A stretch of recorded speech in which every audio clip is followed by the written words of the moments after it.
You're listening to Swingology, a lifestyle podcast. Swingology is for adult entertainment only, and we're not licensed professionals. Our show features adult themes, language, and descriptions of sexual acts and desires. If you're under 18, this is not the show for you. The ideas and opinions expressed are those of the speaker only and not of any company or entity, and should not be considered professional advice. Now, let's stimulate your mind. Welcome back to another episode of Swingology, a lifestyle podcast. We are your host, Tori Kist. And I'm Steve Kist. And today we're talking all about Day 5 on the Bliss Cruise, November 2024. And I started off with the morning at the spa. Yep. My wife woke up and decided she was going to go to the spa. So the moment she left the cabin, I was awake, and I took my own spa in the shower, our little inky shower that our cabin has. Yep. So when I went to the spa, I went to the little Tranquility Sanctuary Zone, the little private area where only 40 people at a time can hang out.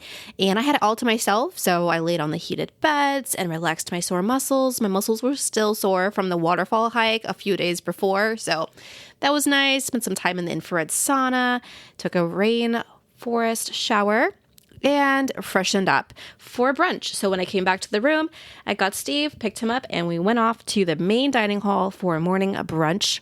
Along the way, we always like to look at the doors through the halls. As we're walking through the halls, we look at the doors to see the decorations and whatnot and the notes. And one of the doors that we passed by had a message from the owner of the cabin, and it said, "Please return the picture you took." Oh my gosh, somebody stole one of the sexy pictures off their cabin door. So that taught us only put on the door what you don't mind losing, which is actually something that happened to us. Someone stole our purple marker because our door is decorated where people can leave notes, and our purple marker is now missing. So no biggie for us, but just a quick little tidbit for you guys. If you're coming on a cruise, whatever you put on your door, it might get lost. After the brunch, we made way back to our cabin.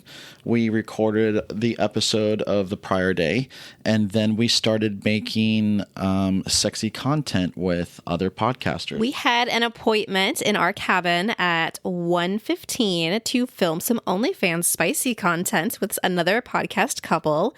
You may have heard of them, The Sexy Lifestyle with Carol and Dave.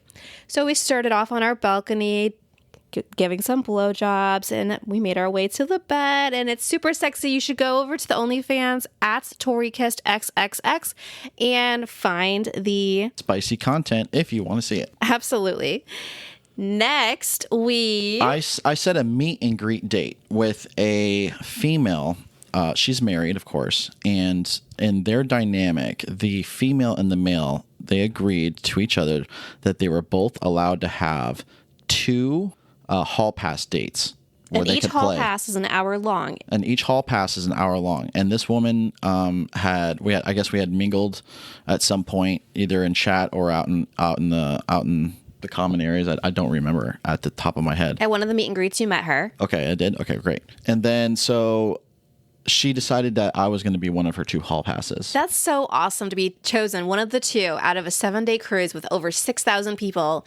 You are one of the two. That's pretty amazing. The actual play date is shortly after the recording of this podcast, so it wasn't the same date. So we will hear all about that on the next episode. Absolutely. And then after that, we suddenly became popular on the cruise ship yesterday. Our communication system became overloaded. So one of the ways you can communicate on the ship is through the Telegram app. I think that was the largest form of communication most of the cruisers have decided to utilize. I'm going to pause than for just a quick moment. The Telegram app only works if you have the data plan. For example, I don't have the data plan, so the Telegram app doesn't work for me, but you do.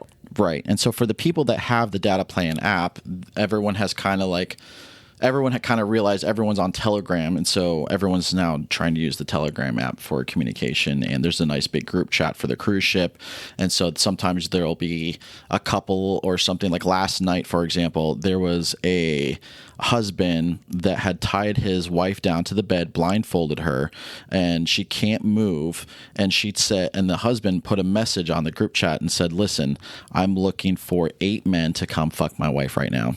They need to have cock 7 inches. They need to use condoms. They need to be height weight proportionate. Please send me a direct message. Send your pictures. If I approve, I'm going to send you our cabin location." That's hot. So you're going to get all kinds of different requests, and sometimes and this is the one place in the world, like when you're on a cruise ship full of kinky, fetish, hungry, sexy people, where that kind of stuff is just going to come out, and no one looks at that as weird. That's kind of normal here. Sometime around after lunch, our Telegram started blowing up with, hey, let's meet up. Let's meet up. Let's meet up. And we were like, whoa, slow down. How can we manage all of these meetups? We can't. We have to pick and choose. And that's some of the hardest things to do. When you want to meet all of these people, you can't. Right. And so it got to the point where when we were starting to choose, like, who should we meet up with? And of course, my wife is a vibe person. So she can't look at a picture and go, I would rather meet with them over them, because appearance almost means nothing to my wife. It really doesn't. And so it's all about the vibes and the energy. And with that, we decided not to make any appointments with anybody. And so we just left. We're leaving everything organic. So if we happen to meet them when we're at the club or we're at the dance hall, we're on the promenade or lounging or wherever we're at, and we happen to meet them, that's what we're looking for. Yeah. So what we do every morning is I have a whiteboard. It's actually a light up whiteboard that I have magnet to the front of our cabin door. I put where we're going to be for the day. So if anyone wants to try to, track us down, that's where they can do that. So that's what he did. Mm-hmm. We started approaching our dinner time, and we realized we're really not all that hungry. And so with that, we called our dining hall, and we were able to get our dinner reservation pushed to Saturday. So we're not going to be. We didn't go to our hooked dining reservation yesterday. That we'll do that Saturday. Right. He's referring to specialty dining. We had that scheduled for yesterday, and now we're going to push that off to tomorrow. Mm-hmm. The theme for yesterday for the themed party is fire and ice or fetish. And most of the people here on the cruise ship decided to go with their fetish. And so you saw everything from dominatrix to rope play to men wearing diapers to furries and everything in between. So there's a place for everyone.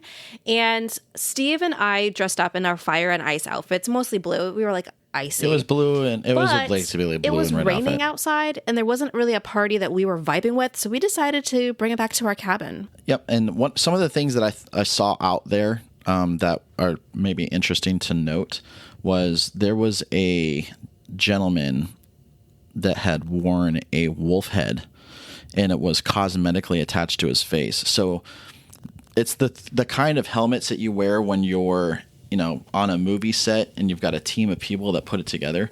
I mean, they must have spent the good part of their day in their cabin getting that outfit ready for them. And it looked pretty realistic. And so I found that very interesting. Another one was someone was wearing a vest, and if you touched them or hugged them, you received like a little shock. And so he would never... he didn't warn people, and so he had a lot of friends coming to him and like, oh, hey, how are you? And, oh my God, what happened? And he would say something like, oh, I'm just electrifying. We did walk through the playrooms to catch the vibe going through, and what did you see there, babe? So there was a woman on her back with her legs spread apart, and I just happened to be walking like right near the edge of the bed, and she was like, I would love if you fucked me. She was attractive, I'm not gonna lie. I'm like, you know what? Maybe I will. And then so... as I'm getting ready to consider taking my clothes off, another woman grabs my arm and pulls me off to the side. And then she's whispering in my ear, that woman has played with over 100 men in this room. You do not want to go there. Took another look, and she was young and beautiful. I kind of questioned, the story. I'm like, is this like a beef they have or something, So I saw a friend of ours that's from our local area, and she is volunteering in the playroom as cleanup crew as part of the Bliss team. And so I walked over to her, and I kind of like, hey, I bet, and I started off saying, she's been in this room. This room is full, and I completely say full of people having sex. Like, everyone's moaning and orgasms going off, and people are fucking, and you hear slapping on this side and on that side and on this side. Girls riding. It's very erotic. And she's sitting there. She's leaning up against the wall, observing, making sure people are safe, maybe, and that kind of thing. And I said, I bet at some point, because you've been in this room for hours now, that this kind of becomes desensitizing. And she goes, oh no, I love it. This is This is not ever desensitizing for me. I revel in this. I'm like, okay, great. And I'm like, I heard that there was a woman over there that's basically, and she goes, oh yeah, every day. And she's like, doesn't matter if the guy's 90 years old, doesn't matter if the guy has a big one, a small one, if crooked teeth, she's got no standards. She just wants dick in her pussy. And yeah, that's a thing. And she goes, I applaud her for her energy. Obviously that's not my style. And I'm like, okay, so the story was valid. So to the unknown woman who grabbed my arm and said that the best use of her time on this cruise ship was to warn under the other men, I thank you. And so as we were walking around that evening, one of the other interesting things worth noting is some people had messages written on their bodies, and that was their kink. So one of the messages, for example, is, I'm a slut. Another message is, I will drink your cum. Anyone can use me. And sometimes it was written like in lipstick, or sometimes it was written in like marker. If I had a message written on my body, it would probably be, I'll take care of you. And that's true. And that would be having like a double meaning, but primarily, like, I like to take care of my girls and make sure they're safe, make sure everything's taken care of. But also in an orgy scene, I make sure the lube is passed around. I make sure we can clean up the sweat, and I like to take care. So I'll take care of you would be the message on my body. If you, Steve, had to have a message written on your body, what would it be? You threw a curveball on me. I wasn't prepared for that. I would probably say, my pleasure is focused on you. Okay, that makes sense. Because I'm a pleasure dom. You are. Like, I don't really care about my pleasure. I'm more concerned about... You get pleasure from pleasuring other people. I get pleasure from pleasuring them. Mm-hmm. Yeah, so. Absolutely. There wasn't a dedicated, like, theme meeting location. So when we were wandering the ship, we realized most of the locations where all the fetish people were hanging out were, like, localized to 3 or 4 areas. And I'm pretty sure the reason behind that is because it was raining all night. We are cruising through a tropical depression. So the clouds just took over at about sunset. There was no sunset. It was just clouds. And then rain came. We couldn't even enjoy our balcony because it was all wet. So we were stuck inside.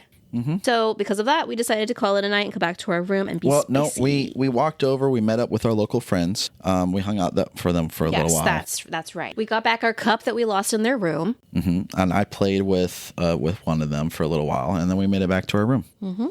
When we made it back to our room, we talked for a little while. We cared for each other for a little bit, and then we caught up on much needed sleep because, we don't really have a fetish to declare. We just like sex and pleasure, and I don't know if that's a fetish. We kind of felt like we weren't really part of the fetish group, but we liked being involved and around people with their fetish. Yeah, exploring. Yes. And, sometimes if the right situation were to come around, we might even try some people's fetishes. I know my wife still has a low-key interest in, some rope play. Rope play, a little bit of an interest in furry. We played around with electricity play a couple months ago, about a year ago. I didn't quite like that, but maybe the voltage was too high for me. Who knows? So it's not that we wouldn't get into it or couldn't get into it. It's just, these things require the right moment, the right atmosphere. But I absolutely love how there's a place for everyone in the community. Yep. So that is the summary of day 5 on the Bliss Cruise 2024. And it looks like it's going to be an overcast day on day 6. I'm not going to tell you anything else. You have to stay tuned next time to stimulate your mind. Stimulate your mind. Bye, guys. Thank you so much for listening to Swingology. I'm truly honored to have you as a listener. If you liked what you've heard, consider subscribing to our podcast or connecting with us on social media. The links can be found with the episode show notes. This is Tori Kist, reminding you to stimulate your mind.